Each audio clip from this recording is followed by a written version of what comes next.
नमस्कार दोस्तों, मैं हूँ राज और आप देख रहे हैं हाईवे 33। तो सबसे पहले दोस्तों, आप सभी को हैप्पी होली। उम्मीद करता हूँ कि आप लोग आनंद पूर्वक से होंगे और होली अच्छी तरह से मनाई होगी। तो चलिए देर नहीं करते हैं, आज की कहानी की सफ़र में चलते हैं। आज हमारी जो गाड़ी जा रही है ना सफ़र की, उड़ीसा में जाकर अब रुकेगी। आज की कहानी जो है उड़ीसा की है। डॉक्टर संतोष, ये डॉक्टर संतोष थे ना, अब सरकारी नौकरी नई नई ज्वाइन किए थे। पढ़ाई करने के बाद में पास हो गए थे, इसके बाद सरकारी नौकरी में लगे। तो उन लोगों का अब एक कंडीशन होता है कि कुछ एक टाइम पीरियड होता है, उनको गांव देहात के क्षेत्र में सेवा करने के लिए भेजा जाता है। और वो सेवा करने के लिए अब एक तरह से तैयार हो गए थे। और जहां उनकी पोस्टिंग हुई थी एक छोटा सा कस्बा था। हाँ, आसपास में और भी छोटे छोटे बस्ती थे, गांव थे। कुछ एरिया था जो उनको दिया गया था, छोटा सा डिस्पेंसरी। अब एक तरह से डॉक्टर संतोष थे ना, शहर में रहने वाले थे। अब वहाँ का माहौल उनको, लेकिन सेवा भाव वाले डॉक्टर थे। लोगों को अपना सुई दवाई जो भी है दे करके, और एक तरह से डॉक्टर साहब लोगों का अब सेवा देना चाहते थे। बहुत ही मेहनती ईमानदार व्यक्ति थे और नया नया जोश था, नया जुनून था। आखिरकार अपने काम में लग चुके थे। हाँ, माहौल एडजस्ट करने में थोड़ा वक्त तो जरूर लगा था, लेकिन अपने आप को उस माहौल में ढल चुके थे। अब डिस्पेंसरी में ही अब उनका रहना, फिर लोगों का देखभाल करना। अब ज़्यादातर जो आसपास के गांव वाले थे, अब छोटे मोटे इलाज के लिए वहाँ पहुँचा जाता था। बड़ा इलाज के लिए तो अब दूर शहर में जाना होता था। अब उतनी सुविधा अब उस गांव क्षेत्र में थोड़ी मिलती। तो डॉक्टर साहब अपना अब मेहनत करने लगे लोग बाग के लिए। अब एक तरह से दवाई जो भी देना था वो देने लगे। लेकिन अब रात में भी कोई आता ना, उनको आवाज़ देता कि डॉक्टर साहब हमारे गांव चलिए, हमारे घर चलिए, कुछ ऐसा समस्या हो गया है। तो डॉक्टर साहब कभी मना नहीं करते थे। ऐसे ही व्यक्ति थे वो। अब एक तरह से उन लोगों के साथ चले जाते थे उस गांव में जो आसपास के अब नज़दीक में था। उनका जो डिस्पेंसरी था उससे नज़दीक में था। चले जाते थे, लोग बाग को अब देखभाल करते थे। अब फिर अपने डिस्पेंसरी वो लौट आते थे। अब एक तरह से अपने काम में लग चुके थे, मेहनत करते थे और लोगों का सेवा भाव करते थे। डॉक्टर साहब अकेले ही उस डिस्पेंसरी में रहते थे। अब उनके साथ में कोई असिस्टेंट वगैरह नहीं था। ऐसा ही पहले अब था उनके साथ में, लेकिन अकेले ही वो सब काम करते थे। खुद ही एक तरह से डॉक्टर भी, कंपाउंडर भी, दवा भी देना, पर्ची भी बनाना, सब कुछ खुद ही किया करते थे। और अपनी साइकिल से वो आसपास के गांव में भी भ्रमण करते थे, ताकि अब उनके कोई डिस्पेंसरी में नहीं आ रहा है तो चल के अब उनके गांव में सेवा देने के लिए जाते थे। आखिरकार रात को अब एक गांव से लौट रहे थे साइकिल चलाते हुए। अब अंधेरा हो चुका था, अब 8-9 के आसपास का टाइम था। और डॉक्टर साहब अपनी साइकिल तेज चलाते हुए और अपना डिस्पेंसरी पहुंच रहे थे, ताकि अब आराम किया जाए, भोजन किया जाए। रात भी हो चुकी थी, आराम का वक्त भी आ चुका था। और तभी सामने में एक नर्स, सुंदर सी नर्स जा रही थी। डॉक्टर साहब उस नर्स को देख करके हैरान रह गए कि ये कौन सी जगह की नर्स है भाई, अब हमारी एरिया की तो हो नहीं सकती। डॉक्टर साहब रुक गए और कहने लगे कि आप कहाँ जा रही हो अकेले इतनी रात को, और वो भी पैदल? चलिए आप मेरी साइकिल बैठ जाइए, आप किस जगह पर जाएंगे? नर्स भी देख करके, डॉक्टर जुआ थे और अच्छे थे, देखने में भी एक हीरो के समान लगते थे। अब नर्स भी एक तरह से डॉक्टर से आकर्षण में बन गई थी। इतना सुंदर डॉक्टर अब उनको मिल चुका था। तो आखिरकार डॉक्टर की बात नर्स ने मान लिया। बोले डॉक्टर साहब मुझे अगले गांव में उतार दीजिएगा, मुझे किसी जरूरी काम से जाना है, एक पेशेंट को देखना है। तब डॉक्टर साहब पूछने लगे कि आप सरकारी में हैं या प्राइवेट में?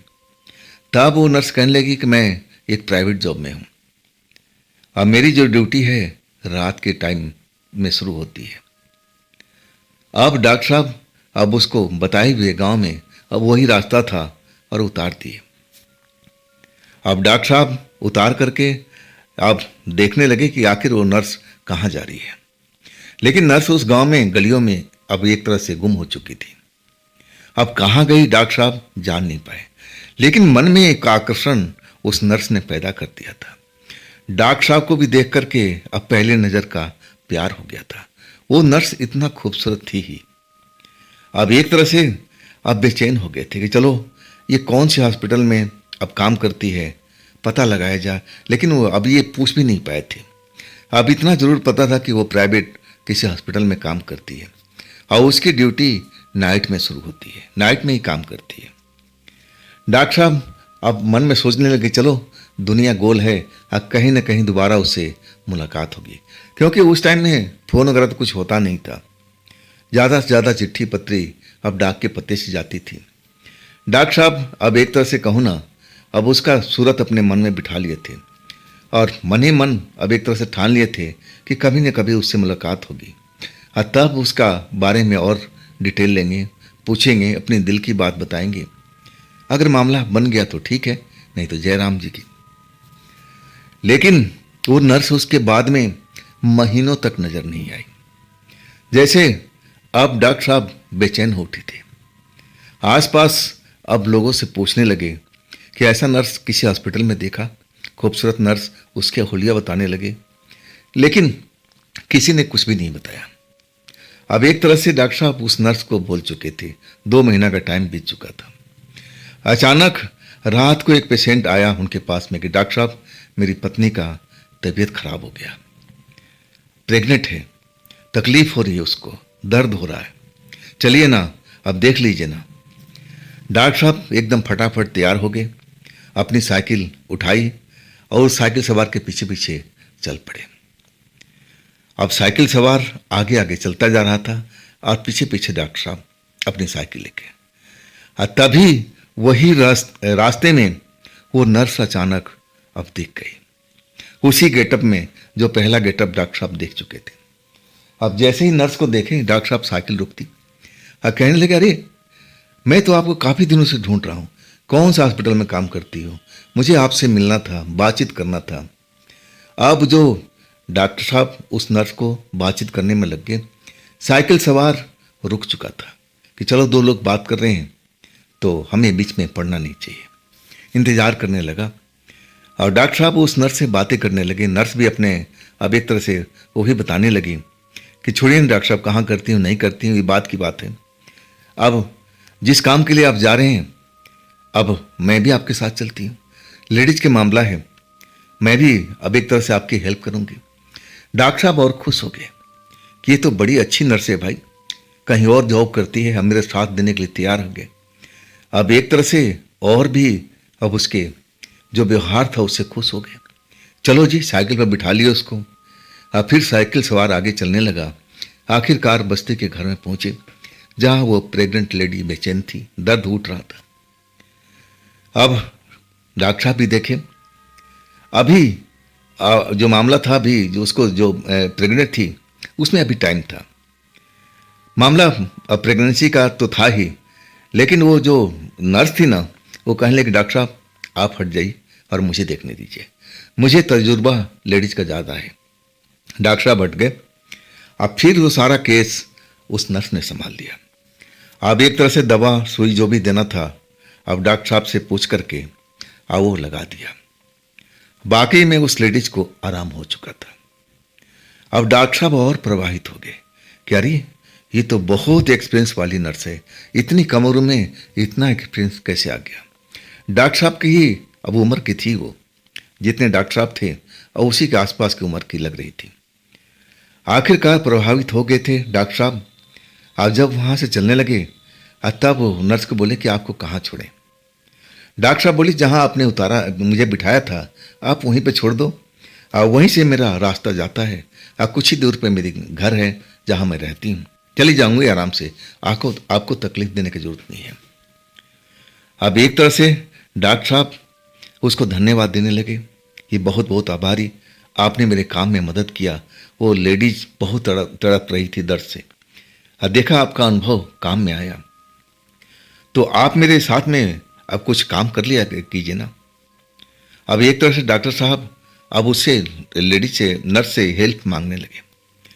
और वो नर्स ने भी वादा कर दिया कि देखिए, मेरे पास में उस हॉस्पिटल में तो विशेष कोई काम नहीं है, अब मैं दिन के काम वहाँ पर कर लूँगी और रात के टाइम आपके पास आ जाया करूँगी। कैसा रहेगा? आपका भी मदद हो जाएगा और एक तरह से मेरा भी मन लगा रहेगा।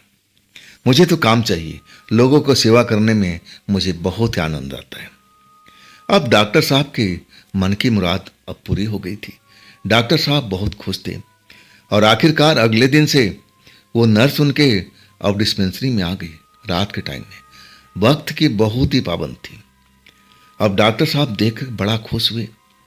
अब चाय नाश्ता जो भी अब उनके पास में था उस समय में दिए, और आसपास के गांव से जो भी केस आता था डॉक्टर साहब उसको लेकर के जाने लगे। अब वाकई उस लेडीज नर्स के हाथों में अब एक तरह से अब ऐसा था, प्रभाव था कि जो भी लेडीज का हाथ लगाती अब वाकई में सही हो जाती थी। चाहे कितना दर्द में हो, लेकिन उस नर्स का हाथ पड़ते ही दर्द उसका छू मंतर हो जाता था। डॉक्टर साहब अब बहुत ज़्यादा अब उनसे आकर्षण में फंस चुके थे कि जरूर ये बहुत ही मेहनती नर्स है, और एक तरह से एक तरफा प्रेम कर रहे थे। अभी उस नर्स को अपने प्रेम के बारे में बताया नहीं था। और अचानक एक रात को जब लौट रहे थे दोनों लोग, तब रास्ते में अब एक जगह खड़ा हो गए। नर्स चौंक के बोलने लगी, डॉक्टर साहब क्यों खड़े हो गए, साइकिल क्यों नहीं चला रहे हैं? तब डॉक्टर साहब अपने दिल की बात बताने लगे कि देखो, मैं तो पहली ही नज़र में देख करके अब मैं आपके आकर्षण में पड़ चुका हूँ। मैं आपसे दिलो जान से प्यार करता हूँ, तो क्या ख्याल है आपका? अब नर्स मुस्कुराई, कहने लगी कि जैसा आपके साथ हुआ है वैसे ही मेरे साथ में हुआ है। मैं भी आपके आकर्षण में फंस चुकी हूँ, तभी तो मैं आपके साथ अब यहाँ पर आई हूँ, ताकि आपका मदद भी हो सके और मेरा प्रेम भी हो सके। अब दोनों लोग, दोनों प्रेमी अब मिल चुके थे। अब डॉक्टर साहब का खुशी का ठिकाना नहीं था। एक तरह से मन की मुराद अब उनकी पूरी हो गई थी। धीरे धीरे उनका प्रेम परवान चढ़ने लगा। और लेकिन सेवा भाव जो था ना, डॉक्टर साहब जो करते थे उसमें कमी नहीं आने दिया। जो भी पेशेंट के घर से कोई आता कि चलिए डॉक्टर साहब, अब हमें तकलीफ है, हमारी पत्नी को तकलीफ है, हमारी बेटी को तकलीफ है, मेरी माँ को तकलीफ है, तो डॉक्टर साहब फौरन और वो नर्स तैयार हो जाती थी। साइकिल चलाते हुए दोनों लोग निकल जाते थे, वहाँ जाते थे, पेशेंट को देखते थे, और उस नर्स का हाथ लगते ही, जैसे मैंने पहले बताया, जो भी तकलीफ होता था ना, छू मंतर होने लगता था। वाकई उसके हाथ में एक तरह से जादू था। डॉक्टर साहब भी हैरान थे इसकी एक कला देख करके। अब तो दिलो जान से दोनों लोग प्यार करते थे, एक दूसरे को पसंद तो कर ही लिया था। मन ही मन डॉक्टर साहब अब उसको पत्नी के रूप में देखने लगे थे, और अपने दिल की इच्छा अब उस नर्स को बता दिए कि देखिए, अब हम दोनों तो प्यार ही कर रहे हैं, लेकिन अब मैं चाहता हूं कि मैं आपसे शादी करूं। अब आपका इरादा क्या है? अब वो लड़की थोड़ी देर डॉक्टर साहब को घूरती रही और कहने लगी, डॉक्टर साहब देखिए, छोड़िए ये सब शादी का चक्कर, हम प्रेम करते हैं ना, इतना ही हमारे लिए काफ़ी है। लेकिन डॉक्टर साहब जीत पर अड़ गए थे। कहने लगे, देखो, मेरा ये पहला प्रेम है, अब मैं अपना प्रेम को अब अपना एक तरह से शादी के रूप में देखना चाहता हूँ। लड़की मना करती रही, लेकिन डॉक्टर साहब जिद्दी थे। कहने लगे, नहीं, जब तक हाँ नहीं बोलोगी मुझे चैन नहीं पड़ेगा। आखिरकार लड़की अब डॉक्टर साहब की जिद के आगे झुक गई थी। कहने लगी, ठीक है, मैं करूँगी शादी, लेकिन मुझे वक्त दीजिएगा। ये नहीं कि आज मैं बोली और 2-4 दिन या महीना दिन या कुछ महीनों के बाद आप बोलोगे शादी कर लो। नहीं, ऐसा नहीं होगा, मुझे वक्त चाहिए। जो मुझे वक्त अच्छा लगेगा मैं आपको पहले बता दूंगी, लेकिन आप मुझ पर शादी का दबाव नहीं बनाइएगा। आपने जो बात अब बोली है मैं उसको मान चुकी हूँ। हाँ, जैसा वक्त लगेगा मैं उसके अनुसार आपको बोल दूंगी कि हाँ, अब मैं शादी के लिए तैयार हूँ। इससे पहले आप शादी के बारे में भी अब दोबारा मेरे से बात नहीं करेंगे। डॉक्टर साहब मान गए थे कि चलो इतना ही मेरे लिए काफ़ी है। अब मन ही मन खुश हो गए थे। अब वो कुछ दिन के लिए छुट्टी अब गए थे अपने माँ घर पर। अब लड़की के बारे में बताया अपनी माँ से कि माँ देख, जहाँ मैं काम करता हूँ एक नर्स मिल गई है, और नर्स इतनी खूबसूरत है ना, तो देख कर के हैरान रह जाएगी, और उसकी हाथों में तो जादू है। अब एक तरह से नर्स की तारीफ करते जा रही थी। माँ जो थी ना उनकी, अब पुराने ज़माने की थी। पूजा पाठ में उनका बहुत ज़्यादा ध्यान रहता था। काली माँ की भक्त थी वो, सुबह शाम काली माँ की आराधना करती थी। अब बेटे की बात सुनकर के वो भी खुश हो गई कि चलो हमारी बहू बहुत सुंदर मिलेगी, जैसा मेरा बेटा है बेटे से भी सुंदर है मेरी बहू, और क्या चाहिए। काली माँ से अब एक तरह से प्रार्थना करने लगी कि काली माँ मेरे बेटे के ये मुराद आप पूरी करो, जैसा मेरा बेटा चाह रहा है वैसा ही आप उस पर कृपा करो, ताकि जल्द से जल्द मेरी बहू मेरे घर पर आ जाए, दोनों की शादी धूमधाम से हो, यही मैं कामना करती हूँ। माँ बहुत प्रसन्न थी। अब तो और ज़्यादा काली माँ को पूजा करने लगी। अब एक तरह से सेवा भाव जो था काली माँ के प्रति और बढ़ चुका था। अब वो एक तरह से वरदान मांगना चाहती थी कि जल्द से जल्द इन दोनों का शादी हो जाए, मेरी कामना पूरी हो जाए। अब इसके बाद वो लोग जो डॉक्टर साहब थे, संतोष डॉक्टर साहब, वो लौट गए थे अपने काम पर।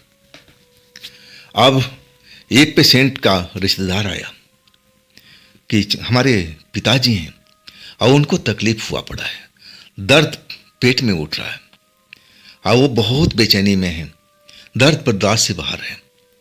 अब डॉक्टर साहब अब कोई बात सुन लेते थे तो रुकते नहीं थे।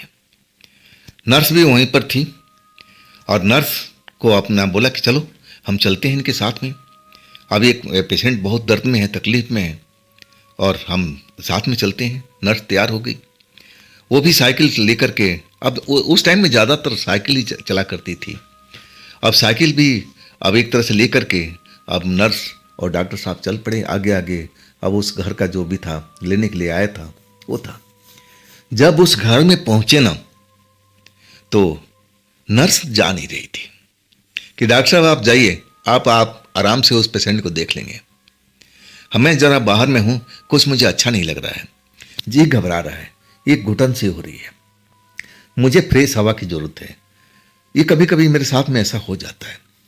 अब डॉक्टर साहब भी मान गए कि हाँ, इंसान को ऐसी कभी वैसी हो जाती है, एक घुटन से महसूस होने लगता है।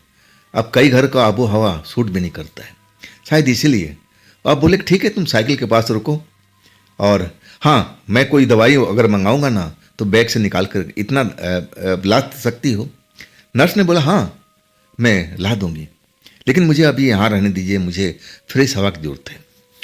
अब डॉक्टर साहब घर में चले गए और वो जो पेशेंट था ना, वो भी एक तरह से पुजारी था, पूजा पाठ करते थे, भगवान का आराधना करते थे और तंत्र मंत्र का जानकार भी थे। वो ही ज़्यादा अब एक तरह से पेट दर्द से बेचैन थे। डॉक्टर साहब देख करके मरीज को अब समझ चुके थे इसको क्या चाहिए। अब जो भी लड़का पास में था वो बोले कि जाओ साइकिल के पास में मेरी नर्स है और उसे दवा मांग के ले आओ। वो लड़का चला गया, आप कुछ ही देर में लौट के आता है, कहता है डॉक्टर साहब आपकी साइकिल तो खड़ी है, बैग खड़ा है, बैग रखा हुआ है, लेकिन वहां नर्स नहीं है। डॉक्टर साहब कहने लगे ऐसा नहीं हो सकता है, अरे आसपास में होगी, दोबारा जाकर देखो। वो लड़का दोबारा गया, साइकिल अपनी जगह पर मौजूद है और उस पर अब एक तरह से जो थैला था दवाइयों का और वो मौजूद था, लेकिन नर्स नहीं थी। फिर आके बोलता है डॉक्टर साहब नर्स नहीं है वहाँ पर। तब डॉक्टर साहब अब थोड़ा परेशान हो गए और कहने लगे ठीक है मैं चलता हूँ। जब वो गए ना तो वहाँ पर नर्स थी ही नहीं। आसपास देखने लगे लेकिन नर्स मिली ही नहीं। आखिरकार दवाई खुद लेके आए, उस मरीज को दिए और तब मरीज जब खाने के बाद में कुछ देर डॉक्टर साहब अब वहीं पर खड़े रहे ताकि पेशेंट को थोड़ा तकलीफ कम हो जाए और तब वो चलेंगे जब उसको आराम हो जाएगा। बैठ गए, इंतज़ार करते रहे। दवाई खाने के बाद आधा घंटा के बाद अब वो पेशेंट का जो था दर्द कम हुआ, धीरे धीरे उसको आराम आ गया। तब डॉक्टर साहब कहने लगे कि ठीक है साहब, अब आपका पेट दर्द सही है, लेकिन अब डिस्पेंसरी में कल आइएगा आप। अब बाकी जो है ट्रीटमेंट मैं वहाँ पर करूँगा। अब तो इमरजेंसी वाला मैंने कर दिया, लेकिन कल आपको ज़रूर आना है और नियमित अब एक तरह से दवाई मैं आपको दूंगा और जो बताऊंगा उसी हिसाब से खाना है। लेकिन वो पेशेंट डॉक्टर साहब का मुंह देख रहा था। अब बार बार मुंह चेहरा घूर रहा था। तो डॉक्टर साहब बोले, ऐसा मुझे क्यों देख रहे हैं, कोई बात है क्या, कुछ बताना चाहते हैं आप? वो जो तांत्रिक था ना, पुजारी जो था, डॉक्टर साहब को देख करके मुस्कुराया और कहने लगे, डॉक्टर साहब आप नर्स के जिक्र कर रहे थे ना? डॉक्टर साहब बोले, हाँ, मेरे साथ में मेरी नर्स भी आई थी। पुजारी अब एक तरह से थोड़ा मुस्कुराने लगा और कहने लगे, डॉक्टर साहब आपका दवा तो बिल्कुल काम कर गया, मैं दर्द से बड़ा बेचैन था, लेकिन मैं उस बात पर नहीं जाता हूँ। आप उस नर्स को ढूंढ रहे थे, लड़का मेरा गया था, लेकिन वो नर्स नहीं थी। आप कुछ मतलब आप समझ पाए? अब जो डॉक्टर साहब थे वो हैरान थे। क्या कहना चाहते हो भाई मेरे नर्स के बारे में, खुल के बताओ, छिपा के मत रखो अपने पेट में। और तब वो तांत्रिक कहने लगा कि डॉक्टर साहब मेरे कान के पास में आइए, मैं आपको कुछ बताना चाहता हूँ। अब डॉक्टर साहब थोड़ा परेशान हो गए थे। कहने लगे, भाई जो बताना है बताओ, मुझे वापस अब जाना है अपने डिस्पेंसरी पे।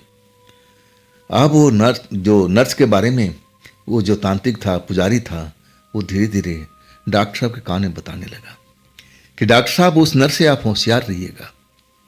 देखने में तो वो इंसान लग रही है, लेकिन वो इंसान है ही नहीं।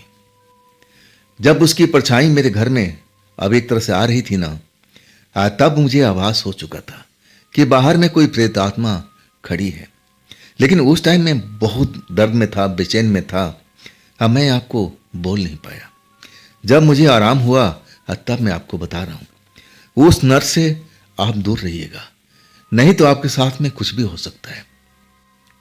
डॉक्टर साहब उसकी बात सुन करके हंसने लगे, कहने लगे, ये दवाई का असर है, आप आराम कीजिए, मैं समझ गया हूं जो आप कहना चाहते हैं। मजाक में डॉक्टर साहब ने ले लिया। लेकिन वो पुजारी जो तांत्रिक था वो कहने लगा कि डॉक्टर साहब मैं मानता हूं कि आप पढ़े लिखे हैं, डॉक्टर हैं, अब हमारी बात को आप मानेंगे नहीं, क्योंकि आप डॉक्टर हैं ना, अब मैं एक पुजारी हूं, एक तांत्रिक हूं, तो मेरी बात को कहाँ मानेंगे? अब आपका विज्ञान इन चीज़ों को तो मानता ही नहीं है। डॉक्टर साहब कहने लगे, हाँ हाँ मुझे सब पता है, अब यहाँ अंधविश्वास काफ़ी फैला हुआ है, आप तो अपनी बात ही कहोगे ना। अरे जब प्रेतात्मा होती तो मेरे साथ में क्यों घूमती? अब डॉक्टर साहब उनसे बहस नहीं किए, अब एक तरह से उस व्यक्ति को टाल करके उस तांत्रिक को अब चल दिए कि कल आप डिस्पेंसरी में आइएगा और तब मैं आपका ट्रीटमेंट शुरू करूँगा। आज जो मैंने जो किया सिर्फ इमरजेंसी के लिए है, कल आपको आना है समय पर। अब इसके बाद डॉक्टर साहब अपने साइकिल पर पहुँचे, फिर नर्स को तलाशने लगे, लेकिन नर्स तो थे ही नहीं। आखिरकार मजबूरी अब क्या था, नर्स नहीं मिली तो अब चलना ही था। साइकिल पर सवार हुए और रास्ते भर में देखते रहे कि नर्स कहीं बाहर खड़ी तो नहीं है, लेकिन नर्स उनको मिली नहीं। डिस्पेंसरी आ गए थे, वहाँ पर भी नहीं थी, शायद अपने ठिकाने पे चली गई जहाँ रहती थी वो रात के टाइम में। अब डॉक्टर साहब उसके बारे में चिंता करने लगे कि आखिर बिना बताए वो ऐसा तो कभी जाती नहीं थी, आज क्यों गई? जरूर कोई विशेष बात होगा, चलो जब कल आएगी तब हम उससे बात कर लेंगे। निश्चित होकर के अपना अब डिस्पेंसरी में अब सो गए। सुबह हुआ, अपने मरीज में लग गए। आखिरकार वो तांत्रिक आया सुबह में, फिर उसने वही बात किया कि डॉक्टर साहब उस नर्स से आप सचेत रहिएगा। मैं मानता हूं कि मैं तांत्रिक हूं, पुजारी हूं, और आप मेरी बात पर बिल्कुल यकीन नहीं करेंगे, लेकिन आपको चेताना मेरा अब कर्तव्य है। अब मैं अपने कर्तव्य का निर्वहन कर रहा हूँ, आगे आपकी मर्जी। डॉक्टर साहब उसकी बात पर मुस्कुरा दिए थे, कहने लगे, ठीक है भाई, मैं आपको बात को मानूंगा, ध्यान रखूंगा अपना। अब फिर वो तांत्रिक चले गए थे। बाकी पेशेंट के अब काम में डॉक्टर साहब लग गए थे। आखिरकार शाम हुई, पेशेंट अब जा चुके थे और अपने आराम करने लगे थे। अब निश्चित टाइम पर, रात के टाइम में वो नर्स अपने समय पर पहुंची। डॉक्टर साहब उसको देख करके खुश हुए, अब पूछने लगे, अरे तुम रात में साइकिल छोड़ करके कहाँ चली गई थी? नर्स मुस्कुराई और कहने लगे कि देखिए, जब आप लोग अंदर गए थे ना, तब एक मेरा पेशेंट मुझे ढूंढता हुआ यहाँ तक आ गया था। अब मैं उसके साथ में चली गई। अब इतना वक्त नहीं था कि मैं आपके पास आऊँ और आपको बता के जाऊँ। वो जो भी था, अब एक तरह से उसके जो परिवार था दर्द में था। अब मैं उसके साथ जल्दी निकल गई थी। डॉक्टर साहब उसकी बात को यकीन कर लिए थे कि हाँ, ये नर्स ऐसा ही है, किसी के दुख तकलीफ देखती है तो ना रात देखती है ना दिन देखती है, अब उसकी सेवा के लिए तत्पर हो जाती है। डॉक्टर साहब उसकी बात को अब मान चुके थे। अब फिर रात्रि सेवा में जो भी कोई पेशेंट आता तो उसके साथ दोनों चले जाते थे साइकिल पर। उस पेशेंट का परिवार को ये अब अच्छे ढंग से इलाज करते थे। और उधर उनकी जो माँ थी ना डॉक्टर साहब की, अब अपना बहू का सपने देख रही थी। सपने में खोती रहती थी कि मेरी बहू इतनी सुंदर है, ऐसी है वैसी है। मन में तरह तरह का कल्पना कर रही थी कि कब मेरे बेटे की शादी होगा। आखिरकार जब उनसे रहा नहीं गया ना, तब वो अपने पिता के मैंने जहाँ बेटा रहता था, अब उस जगह पर वो पहुँच गए ताकि अपने बहू को देख सके। लेकिन जब वो पहुँची ना तो नर्स मिली ही नहीं। नर्स ड्यूटी पर आई ही नहीं, डॉक्टर साहब के पास में पहुँची नहीं। डॉक्टर साहब भी उसका इंतज़ार करने लगे। माँ को अब रुकवाए। अब एक दिन नहीं, 3 दिन तक उनकी माँ रुकी रही ताकि नर्स से मिल करके अब अपना बहू को देख करके और तब वो घर अपना लौटे। लेकिन वो बहू तो आई नहीं, न जाने कहाँ चली गई थी। आखिरकार अब बस में डॉक्टर साहब माँ को बिठा दिए कि माँ जाओ, शायद वो कहीं दूर चली गई होगी किसी खास काम से। अब उसका भी अपना परिवार है, कोई ऐसा काम आ चुका होगा। चलो अगली बार में मैं कोशिश करूँगा कि तुम्हारे पास ही लेके आऊँ, और तुम मत आना इस जगह पर, जगह दूर है और तुम बस में सफ़र करके अब थक भी जाती हो। अब तुम्हारी उम्र भी तो हो चुकी है माँ। अब माँ कहने लगी बेटा से कि डॉक्टर बेटा, अब जब भी तुम आना ना, अकेले मत आना, मेरी बहू के साथ में लेके आना, मैं उसको देखना चाहती हूँ। डॉक्टर साहब मुस्कुरा के अपनी माँ को कहने लगे कि हाँ माँ, अगली बार मैं जब भी आऊँगा ना, तेरी बहू के साथ में लेके आऊँगा, और तू जी भर कर देखना, निहारना। अब तू जा। बस में बिठा चुके थे, बस अब निकल गई। तब चैन की सांस लिए। आज जब वो लौटते हैं, रात का ही टाइम है, ज़्यादा विशेष रात नहीं है, करीब 6-7 अंधेरा हो चुका था। और जब वो डिस्पेंसरी पर लौटते हैं तो नर्स तो कुर्सी पे बैठी हुई मिलती है। अब देख कर डॉक्टर साहब हैरान हो जाते हैं, अरे मैं तुमको 3 दिन से ढूंढ रहा था, मेरी माँ आई थी, तुमसे मिलना चाहती थी, लेकिन तुम कहाँ गायब हो गए? उस नर्स ने अब कोई बहाना बना दिया कि मैं ऐसे काम में फंस गई थी, परिवार में चली गई थी, वक्त नहीं मिला, मैं इसलिए नहीं आ पाई। तो माँ के रोक लेते ना, 1 दिन और रोक लेते। अब डॉक्टर साहब मुस्कुरा के कहने लगे कि नहीं, माँ को भी घर बार देखना था, अब वहाँ माँ के अलावा कौन देखने वाला है। चलो अगली बार हम चलेंगे घर ना गांव, तो मेरे साथ में चलना। अब वो नर्स मुस्कुरा दी और कहने लगी ठीक है, हम चल पड़ेंगे, कोई इशू नहीं है। अब अपने काम में लोग लग गए थे। अब एक जगह और ही ऐसा हादसा हुआ, जिस घर में वो लोग गए थे ना, वो भी पूजा का घर था। वहाँ पर एक बजरंग बली के पुजारी रहते थे और वो भी तकलीफ में थे। वहाँ पर भी ऐसे ही हादसा हुआ। अब वो साइकिल पर जहाँ बाहर खड़ा किए थे, और वहीं पर नर्स रुक गई थी। डॉक्टर साहब कहने लगे चलो अंदर मरीज को देखते हैं। और तब उसने वही बहाना बनाया कि डॉक्टर साहब, मेरा सर चकरा रहा है, मुझे फ्रेश हवा की ज़रूरत है, मुझे अंदर में घुटन होगी और मैं बीमार पड़ जाऊंगी, आप जाओ उस मरीज का इलाज करो, हमें बाहर आपका इंतज़ार कर रही हूँ। डॉक्टर साहब आखिरकार गए, उस मरीज का इलाज किए और इसके बाद लौट के आए। नर्स बिल्कुल उसी जगह पर खड़ी थी जहाँ छोड़ के गए थे, जहाँ साइकिल थी। अब बिल्कुल कोई तकलीफ नहीं था, जैसा वो छोड़ के गए थे वैसे ही थी। डॉक्टर साहब समझ नहीं पाए कि अचानक इस घर में आने से क्यों मना किया। मन में एक खटका सो जरूर हो गया था, लेकिन डॉक्टर थे ना, अब अंधविश्वास पर थोड़ी विश्वास करना था। मन से वो खटका निकाल दिए, अरे हटो, इसको दूर हटाते हैं। ऐसा थोड़ी होता है जैसे उस तांत्रिक ने बताया था। अब मेरी जो अब ये प्रेमिका है, कोई भूत प्रेत थोड़ी हो सकती है, ये तो हाड़ मांस की बनी हुई सुंदर लड़की है। अब उसको ये तांत्रिक अब इसको भूत प्रेत कह रहा था कि इससे दूर रहा करो, ये आपके साथ में कुछ भी कर सकती है, सचेत किया था।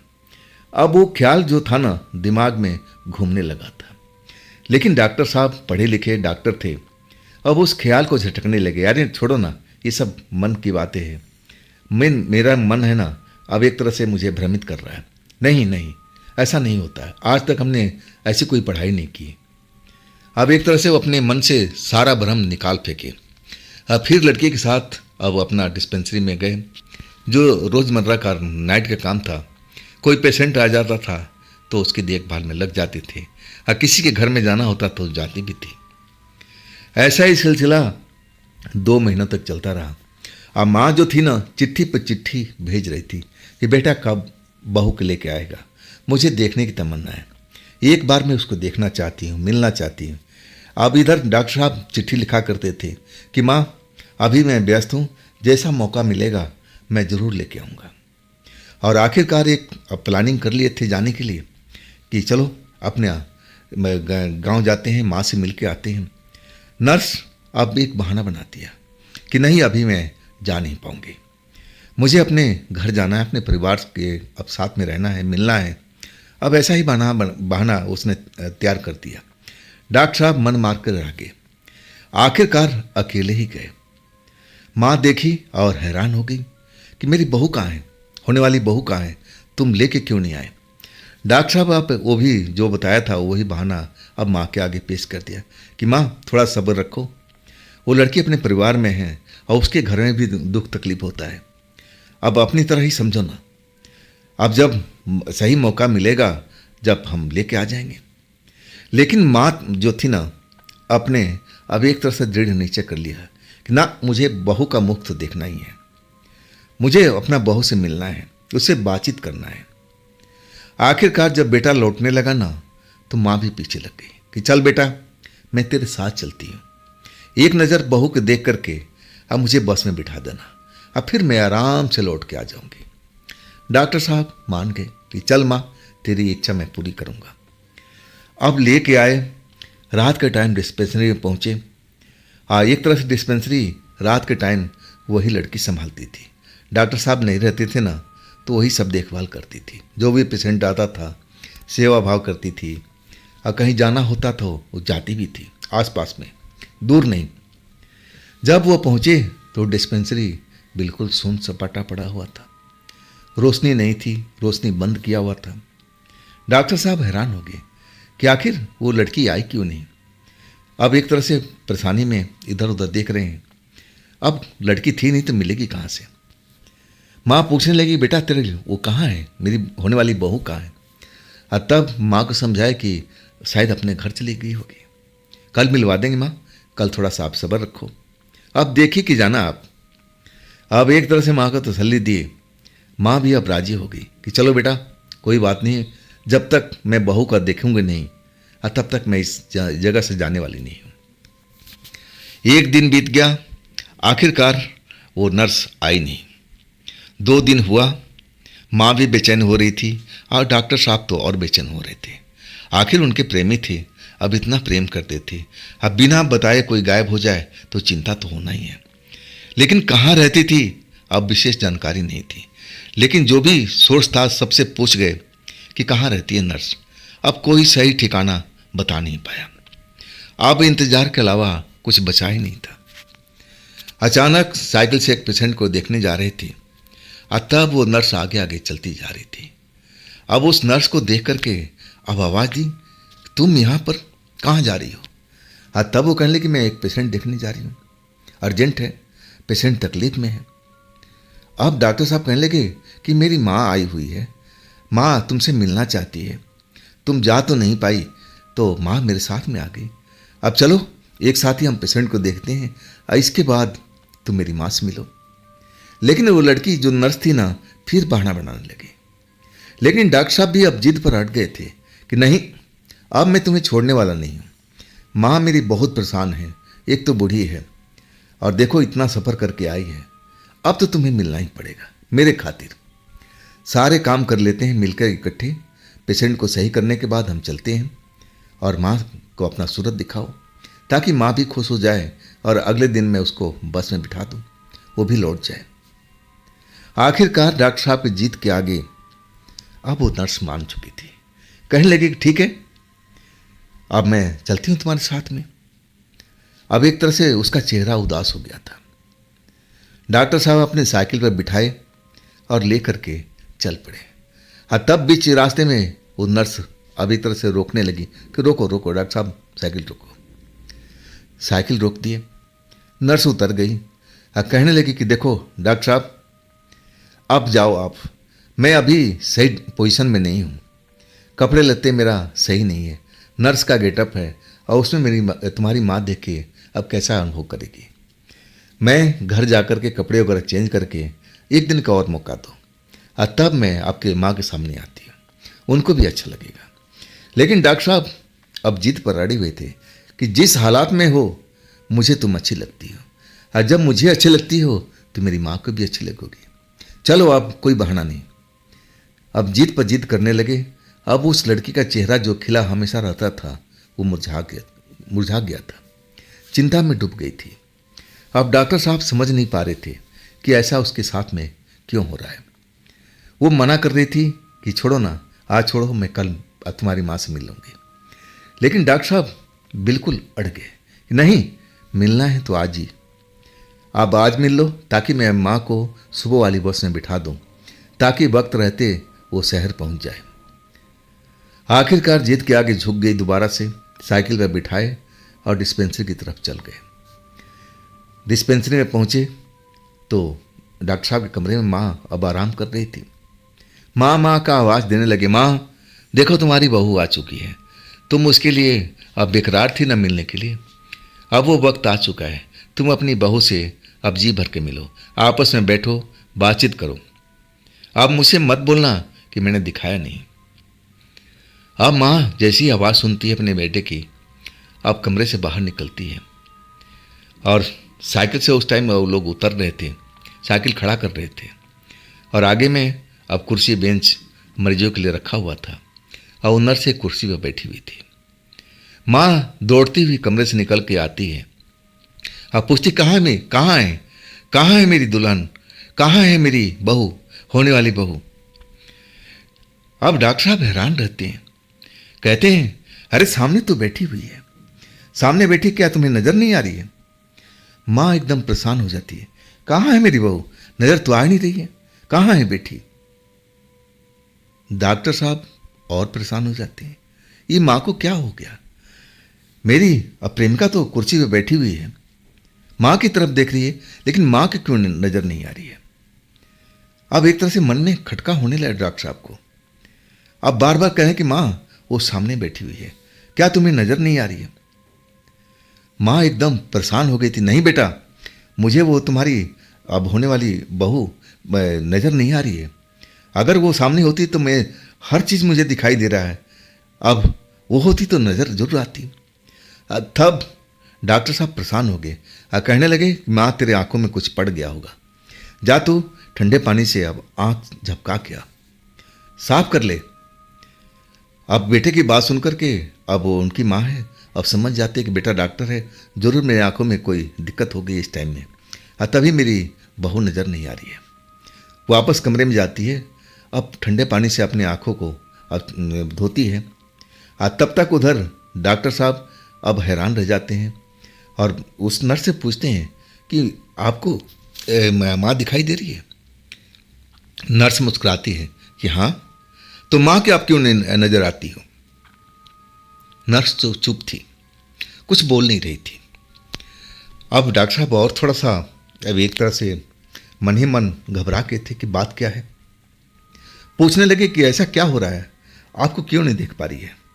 नर्स कहने लगी, जो आपने बात बोला है ना, माँ के आंखों में कुछ पड़ चुका है, इसलिए उनकी आंखें अब धुंधलापन हो गया है, अब देखना आएगी तो मुझे ज़रूर देखेगी। अब माँ आंख साफ करके आई। अब वाकई में वो लड़की कुर्सी पर बैठी हुई दिखाई दी गई। जैसे ही माँ देखती है ना, उसका दिमाग अब एकदम से भौचक्का हो जाता है। जो वो देख पाती है ना, अब मैं वही बताता हूँ।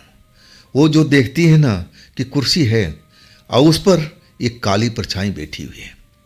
उसका चेहरा अब एक तरह से बहुत ही विकृत हुआ पड़ा है, चोट का निशान है, जैसे उसको अभी ताज़ा ताज़ा एक्सीडेंट हुआ पड़ा है। वैसे ही उसकी अब पूरा शक्ल सूरत नजर आती है।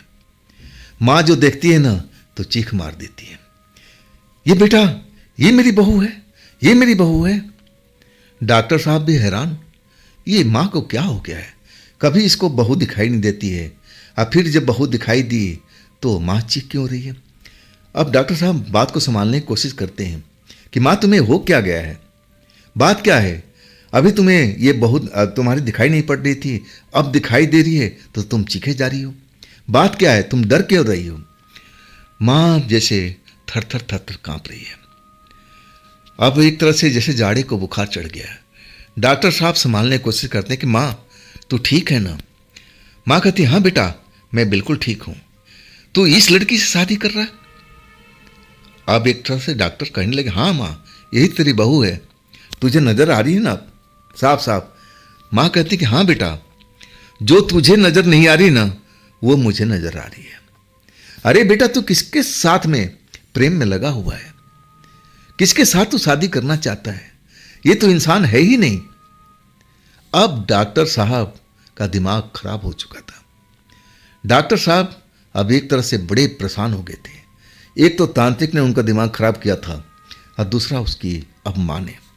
माँ को डांटने लगे, कैसी बात करती हो माँ, मेरे सामने बैठी हुई है, अब कहाँ से तुम्हें वो अलग लग रही है। अब देखो ना, चेहरा मोहरा सब कुछ सुंदर है, इतनी सुंदर बहू तुम्हें ढूंढने से भी नहीं मिलेगी। डॉक्टर साहब अपनी प्रेमिका का तारीफ पर तारीफ किए जा रहे थे। माँ तुम्हें हो क्या गया है, तुम ऐसी बात क्यों कर रही हो, ये तुम्हारी आंखों को क्या हो गया है, कभी दिखाई नहीं दे रहा, कभी दिखाई दे रहा है तो कोई भूत प्रेत तुम्हें नजर आता है, कोई घायल इंसान नजर आता है, ये हो क्या गया माँ, तेरे दिमाग में कोई अब आ चुका है। चल माँ तू आराम कर, तुझे नींद की जरूरत है, मैं तुम्हें दवा देता हूँ नींद की, आराम से खाओ और फिर सो जाओ। सुबह जब उठोगे ना तब तुम्हारा दिमाग बिल्कुल फ्रेश हो जाएगा। माँ को अब एक तरह से जबरदस्ती कमरे में लेके जाते हैं, लेकिन माँ चीखती रहती है कि बेटा मुझे सब दिखाई दे रहा है, मैं अच्छी तरह से देख रही हूँ, वो जो खूबसूरत लड़की तुम बोल रहे हो ना वो घायल लड़की है, और देखने में लग रहा है कि कोई प्रेतनी है। बेटा मैं कह रही हूँ जितना जल्दी इस लड़की से पीछा छुड़ा, नहीं तो हम लोग संकट में आ जाएंगे बेटा। अब डॉक्टर साहब अपनी माँ को बात को नहीं मानते, कहते हैं ये बीमारी है, बीमारी अब एक तरह से दिमाग में बैठ चुकी है, इसका इलाज है कि माँ को अच्छी नींद आए, अब जब दोबारा से सो के उठेगी फ्रेश हो जाएगी और तब सब कुछ सही हो जाएगा। अब एक तरह से माँ को नींद का दवा देते हैं और माँ को अब जबरदस्ती सुलाते हैं कि माँ सो जा सो जा, सर की मालिश करते हैं, जो भी अपना बेटा सेवा कर सकता माँ को वो करते हैं। लेकिन माँ बड़बड़ाती रहती है कि बेटा इससे दूर रह, ये डायन है, ये प्रेतनी है, ये चुड़ैल है, जितना जल्दी इससे रिश्ता तोड़ दे बेटा। बड़बड़ाते हुए वो डॉक्टर साहब कह रहे थे कि ठीक है तू आराम कर माँ, सब सुबह में सही हो जाएगा, तू जब सो के उठेगी ना तेरा दिमाग फ्रेश हो जाएगा, तुझे नींद की ज़रूरत है। आखिरकार माँ सो चुकी थी। माँ के सोने के बाद में अब राहत का सांस लिए। अब वहाँ पहुँचते हैं जहाँ पर नर्स बैठी हुई है, अब उसी वेशभूषा में और वैसे ही खूबसूरत। डॉक्टर साहब जाकर के माफ़ी मांगते हैं कि देखो माँ का दिमाग थोड़ा कभी कभी ऐसा हो जाता है, बुरा मत मानना। नर्स मुस्कुरा के कहती है कि हाँ हो जाता है, बुजुर्ग हो गई ना, मैं कहाँ बुरा मान रही हूँ, मैं नहीं मान रही हूँ, तुमने अच्छा किया कि नींद का टेबलेट खिला दिया, माँ सो जाएगी और जब फ्रेश हो जाएगी ना तब सही हो जाएगा। अब इसके बाद में भी वो नर्स वहीं पर बैठी रहती है, कुछ इमरजेंसी अब जो केस आता है उसको अटेंड भी करती है। दोनों लोग जाते हैं और सुबह होने से पहले वो अपने घर चली जाती है। ऐसा ही किया करती थी, जब कोई पेशेंट नहीं आता था तो चली जाती थी। सुबह माँ उठती है, बिल्कुल आंखें खोल देती है। डॉक्टर साहब आप कहते हैं कि माँ अब तेरी तबीयत कैसी है। माँ नींद से जाग चुकी है, लेकिन अभी भी डरी हुई है। बेटा तूने मुझे नींद की गोली खिला दिया, मैं सो गई, लेकिन मैं भूली नहीं हूँ। जो मैं देखा हूँ अब वही तुझे बता रही हूँ। अब तुझे तो पता है ना बेटा, मैं काली माँ का भक्त हूँ। मैं रात दिन आराधना करती हूँ, पूजा करती हूँ। और जो चीज़ तू नहीं देख पा रहा ना, माँ मुझे दिखा रही है जो सच है। और जो मैं सच देखी हूँ ना, वो तुझे बता रही हूँ। बेटा तू होश में आ जा। वो लड़की तेरे लिए जानलेवा साबित होगी। वो देखने में तुझे सुंदर लग रही है, लेकिन जो मैं अपने नज़रिए से देखी हूँ ना, वो लड़की एक तरह से घायल अवस्था में है, जैसे उसका ताज़ा ताज़ा एक्सीडेंट हुआ पड़ा है और वो एक प्रेतनी बन चुकी है। बेटा तू उससे रिश्ता तोड़ ले। अब डॉक्टर साहब और घबरा जाते हैं कि माँ का अभी लग रहा है मर्ज सही नहीं हुआ है। अब क्या किया जाए, अब क्या किया जाए। आखिरकार माँ को समझाते हैं कि माँ अब तू घर लौट, अब जा तो अपना गांव निकल जा, तुझे बस में बिठा देता हूँ। माँ कहती है ठीक बेटा मुझे बिठा दे, लेकिन मैं तुझे चेतावनी दे रही हूँ कि उस लड़की का साथ छोड़ दे। मैं तुझे अब सुंदर सी दुल्हन ढूंढ दूंगी, लेकिन उस लड़की से दूर हो जा। अब डॉक्टर साहब मुस्कुराते हैं और कहते हैं माँ तू घर पर जा, परिवार में रह, सब कुछ सही हो जाएगा। मैं उस लड़की को अब गांव में ही लेके आऊँगा, शहर में लेके आऊँगा, और तब तुम देखना अब सारा परिवार अलग देखेंगे। माँ अब अपनी बात को दोहरा रही थी और तब माँ ने कहा कि बेटा एक काम करेगा मेरा, एक बात मानेगा। डॉक्टर साहब बोले हाँ एक क्या, मैं जितनी बात बोलेगी मैं उतना मानूंगा, लेकिन इस लड़की के खिलाफ कुछ मत बोलना। अब इस लड़की को मैं दिलो जान से प्यार करता हूँ और लड़की जो तू बता रही है वो है नहीं। मेरे आंखें कभी धोखा नहीं देती माँ, मैं डॉक्टर हूँ, डॉक्टर के पढ़ाई किया हूँ, और तुम जो बात कर रही हो मैं कैसे मान लूँ। लड़की एकदम सही सलामत है, गोरी चिट्ठी है, सुंदर है, सुशील है, कामकाजी है, और क्या चाहिए। माँ कहने लगी बेटा तू एक मेरी बात मानेगा। अब कहने लगी हाँ बताओ। तब माँ ने कहा कि बेटा अपने क्लिनिक के जो रूम है उसमें एक तो शीशा लगा, बड़ा सा शीशा, और उस शीशे को ढक देना। अब एक तरह से डॉक्टर साहब माँ की बात सुनने लगे, हैरान होने लगे कि माँ अब क्या बताना चाहती है। माँ बता रही थी कि बेटा मैं देखी हूँ तेरे कमरे में ऐसा कोई शीशा लगा नहीं है। डॉक्टर साहब बोले हाँ एक छोटा शीशा है मेरे जो बैग में रहता है, और मैं उसी से अपना अब एक तरह से सेविंग वगैरह कर लेता हूँ, फिर बैग में रख लेता हूँ। अब इस यहाँ कोई बड़ा शीशा लगा ही नहीं है, जरूरत ही नहीं माँ, मैं क्यों लगाऊँ। और तब माँ कहने लगी कि बेटा एक बड़ा सा फ्रेम वाला शीशा अपनी दीवार पर टंगवा दे और उसको ढक देना। अब माँ की बात सुनकर के हैरान हुए कि माँ ऐसा क्यों अब करवाना चाहती है। पूछने लगे माँ इससे क्या होगा। तब माँ कहने लगी कि बेटा जब वो नर्स तेरे पास में आए ना, उसको अपने कमरे में ले जाना, और जब वो शीशा के पास पहुंच जाए ना, तब उसका शीशे का पर्दा जो है ना अब हटा देना। सच्चाई देखना तुझे आईने में नजर आ जाएगी, और तब मेरी बातों पर तुम्हें विश्वास करना होगा। जब तू सच्चाई देखेगा तू खुद ही यकीन करने लगेगा। डॉक्टर साहब माँ को अब एक तरह से समझा दिए कि ठीक है माँ मैं कर लूँगा, अब तू निकल। बस में बिठाए माँ को विदा कर दिए। अब मन ही मन सब कुछ सोच रहे थे कि माँ ने जो बोला है क्या मैं करूँ, चलो देखने में क्या बुराई है, अब मैं करके देख लेता हूँ। माँ को चिट्ठी लिख दूंगा कि मैं करके देख लिया हूँ, माँ भी खुश हो जाएगी। आखिरकार बाजार से एक बड़ा सा शीशा लेके आते हैं, फ्रेम किया हुआ, और जहाँ अपना शयन कक्ष था अब वहाँ पर एक दीवार पर लगा देते हैं, कपड़े से उसको अच्छी तरह से ढक देते हैं। रात के टाइम में नर्स आती है, वही अपने अंदाज में हंसमुख चेहरा डॉक्टर साहब से अब बात कर रही है। हंसमुख, कोई पेशेंट नहीं था उस टाइम में, खाली खाली डिस्पेंसरी पड़ा था। तब डॉक्टर साहब कहने लगे कि तुम जरा मेरे कमरे में आओ, कुछ बात करनी है। अब प्रेमी प्रेम का तो थे ही, मिलते थे आपस में, अब एक तरह से आज़ादी पूरी मिली हुई थी। अब ऐसा कोई बात था नहीं, दोनों लोग पढ़े हुए इंसान थे, अब एक दूसरे के प्रेम में खोए हुए थे। कोई नई बात तो थी नहीं एकांत में मिलने का। एकांत में लोग चले गए कमरे के अंदर में। पेशेंट कोई बाहर था नहीं। अब वो नर्स समझी कि अब प्रेम करने के लिए डॉक्टर साहब बुला रहे हैं। वो भी अब खुश हो चुकी थी।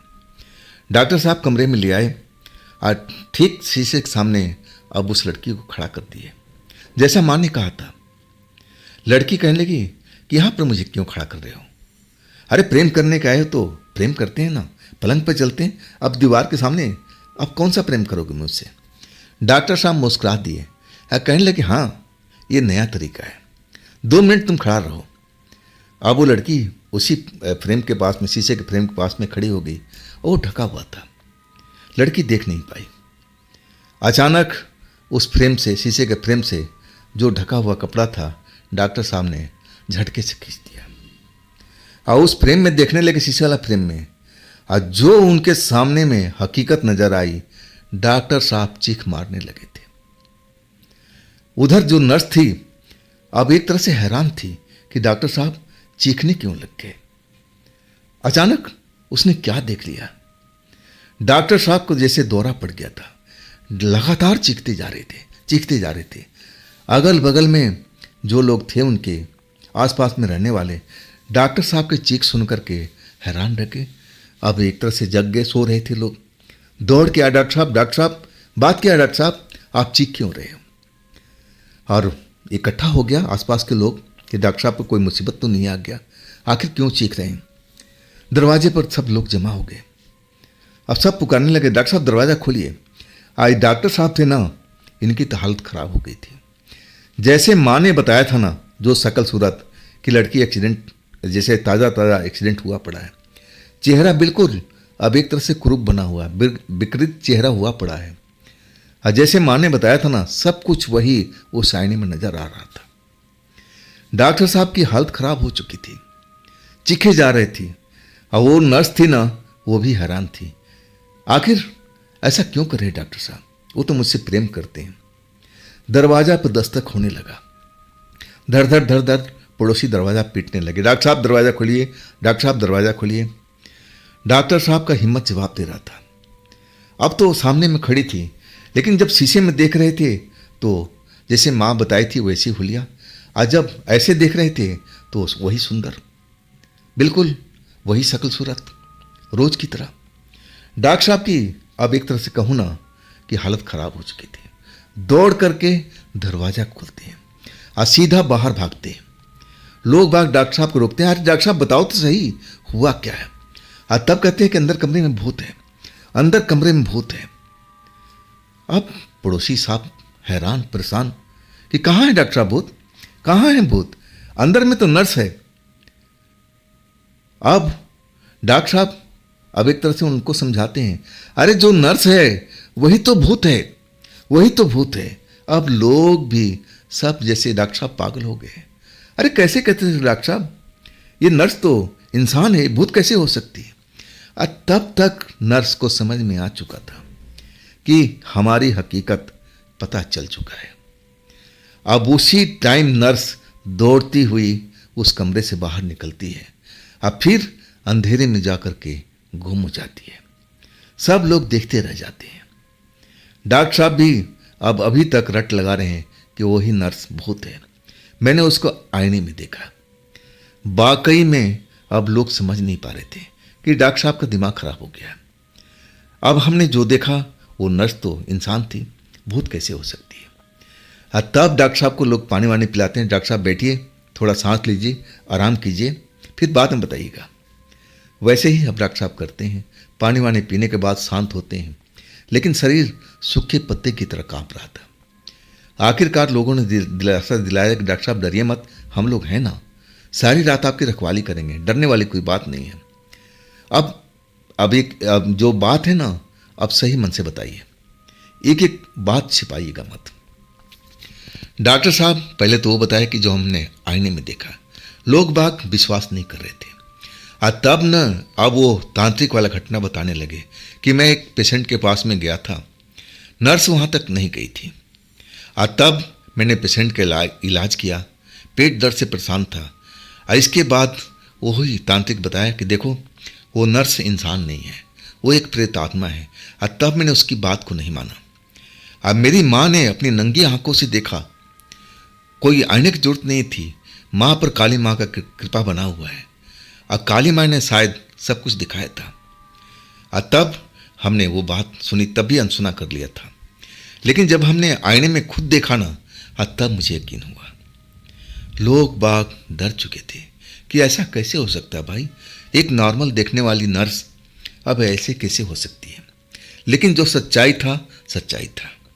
और इसके बाद डॉक्टर साहब का खुद का तबीयत खराब हो गया था। फिर वो अपने घर वापस लौट गए थे कुछ दिन का छुट्टी लेकर के। माँ ने अब पूछा कि बेटा अब तू बता, मैं जो बता रही थी तुम्हें झूठ लग रहा था ना, और तू जो अपनी आंखों से देख लिया उस आईने में, तब तुम्हें कैसा महसूस हुआ।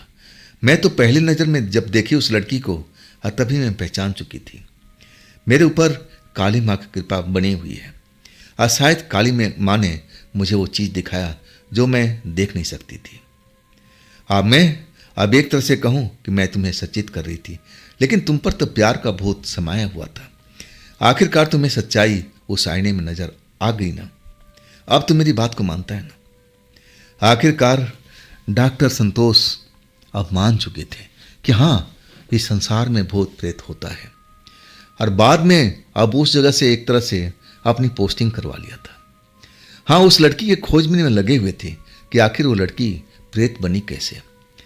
बाद में अब उनका उस लड़की का इतिहास पता चला कि कुछ साल पहले वहाँ पर एक छोटे अब दूध का डिस्पेंसरी था, वहाँ लड़की काम करती थी दिन के टाइम में।